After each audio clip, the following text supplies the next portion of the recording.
Хозяйство не просто отрасль экономики, это основа благосостояния людей.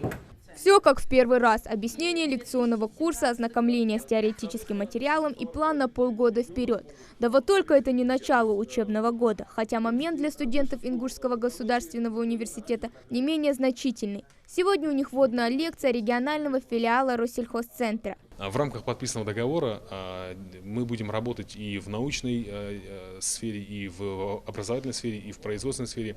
То есть ребята, студенты, они будут работать на базе лаборатории Россельхозцентра, либо эта работа будет проводиться на базе лабораторий вуза, где будут какие-то новые разработки проводить, методы искать, какие-то новые, не знаю, сорта, работать над этим, либо выезжать на поля, непосредственно работать на поле в области защиты растений.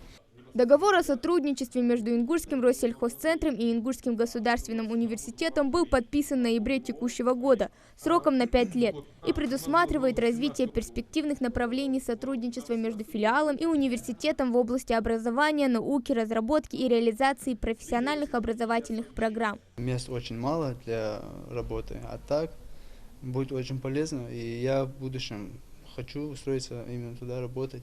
О том, что это отличная возможность для трудоустройства студентов, никто не сомневается. На счету университета не одна такая договоренность. Однако у этой есть свои особенности. Это и совместная деятельность по организации и проведению тематических конкурсов среди талантливой молодежи и научно-педагогических работников, и организация встреч студентов со специалистами в области растениеводства. Ингушский филиал Россельхозцентра тесно сотрудничает со многими агропромышленными предприятиями региона, а с некоторыми ГУПами и фермерскими хозяйствами у учреждения даже сложились плодотворные дружеские отношения, благодаря чему у студентов будет широкий выбор профессий. Молодой коллектив, который нужен, необходим для нашей республики, и непосредственно они отвечают экологии, развитию сельского хозяйства, всей культуре.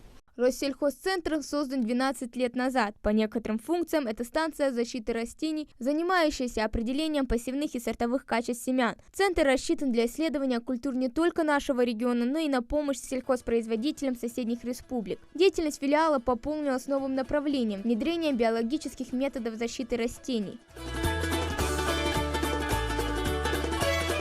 Работа Россельхозцентра с образовательными организациями проводится не первый год. Студенты Назрановского аграрного колледжа имени Идриса Зязикова проходят производственно-технологическую и преддипломную практики на базе филиала, а с прошлого года под их попечительством находятся и школьники. Хава Гагиева, Маирбек Мержоев, Новости 24.